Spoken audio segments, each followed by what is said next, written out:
میرے بھائیوں ہماری زندگی 5 اسٹیشنوں پر گھوم رہی ہے. آئیے ہم دیکھیں کہ ہم کون سے اسٹیشن پر ہیں.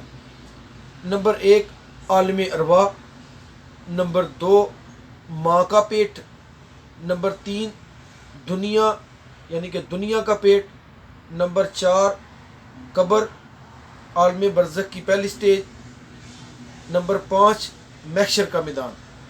تو یہ 5 اسٹیشن ہیں. ہم کہاں سے چلے ہیں اور ہم کہاں تک پہنچے، ہمارا اسٹیشن کون سا ہے، اس بات کا اندازہ لگائیے ذرا. نمبر 1 عالم ارواح، وہ جنت جہاں سے اللہ رب العالمین نے ساری روحوں کو دنیا کے اندر بھیجا. تو اس سے سمجھ آئی کہ ہمارا آبائی گاؤں جنت ہے، ہم سب جنت سے آئے ہیں. تو پھر اللہ تعالیٰ نے وہاں سے روحوں کو بھیجا ماؤں کے پیٹوں کے اندر. تو یہ ماں کا پیٹ ایک دوسرا اسٹیشن ہے.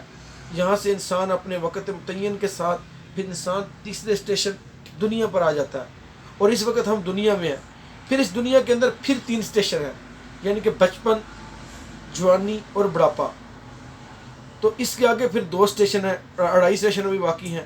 تو میرے بھائیوں ہمیں اس سے سمجھ آئی کہ ہم نے 2.5 سفر اسٹیشن طے کر لیے، 2.5 اسٹیشن ہمارے باقی ہیں. تو اس کے بعد آگے قبر ہے.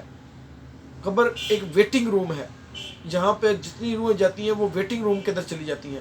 تو یہ عالم برزخ کی یہ پہلی زندگی ہے جس کو قبر فرمایا. قبر کو مٹی کا ڈھیر نہ سمجھو، یا جنت کے باغوں میں سے باغ ہے یا جہنم کے گڑھوں میں سے گڑھا. تو اسی حدیث سے یہ مسئلہ نکلا کہ جو لوگ نیک ہیں وہ جنت کے اندر ان کی روحیں ہوتی ہیں، اور جو ظالم ہیں فاجر ہیں وہ ان کو سزائیں ملتی ہیں، وہ ان کو تکلیف ہوتی ہے، ان کو تکلیف دی جاتی ہے.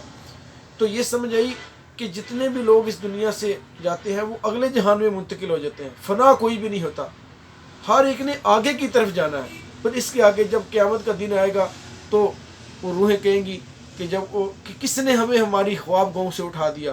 تو پھر انہیں کہا جائے کہ آج تم نے حشر میں جانا ہے، اللہ کے سامنے پیش ہونا ہے. تو وہ سب روح اللہ کے سامنے پیش ہوں گی. تو اس سے سمجھ آئی کہ انسان جو بھی ہے وہ ایک دائرے کی شکل میں ہے، یعنی کہ یہ 5 انگلیوں کو اس طرح دائرہ بنا لیں، یہ دائرہ بنتا ہے. تو ہم یہاں سے چلے تھے چھوٹی چیچی انگلی سے، یہاں سے عالم ارواح سے ہم ماں کے پیٹ میں، دنیا کے پیٹ میں، تو دنیا کے پیٹ سے ہوتے ہوئے ہم قبر کے پیٹ میں، پھر ہم دوبارہ حشر کے اندر. تو یہیں سے چلے تھے، یہیں پر آگے واپس. تو اس لیے یہاں پہ آئے کہ یہاں پہ ہماری فیصلہ ہو سکے ہم نے نیک عمل کیے ہیں یا ہم نے بد عمل کیے ہیں. تو میرے بھائیوں ہر انسان چکر کے اندر ہے، کوئی روح پیچھے نہیں آتی، کوئی بندہ پیچھے کا سفر نہیں کر سکتا، چاہے کوئی بھی ہے.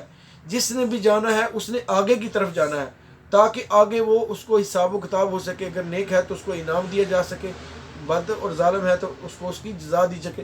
اس ساری بات کو اللہ رب العالمین نے قرآن کے اندر مختلف جگہوں پر اس کو بیان کیا ہے. تو میرے بھائیوں ہم آدھا سفر کر چکے ہیں، آدھا سفر ہمارا باقی ہے. تو اللہ تعالیٰ سے دعا کریں کہ اللہ ہمیں باقی جو آدھا سفر ہے وہ ہمارا اللہ تعالیٰ آسانی سے طے فرما دے. اللہ ہمارے اوپر قبر کی منزلیں آسان کر دے. آخر دعوانا الحمدللہ رب العالمین. میرے بھائیوں میرے چینل کو سبسکرائب کر لیں اور گھنٹی کا بٹن دبا دیں.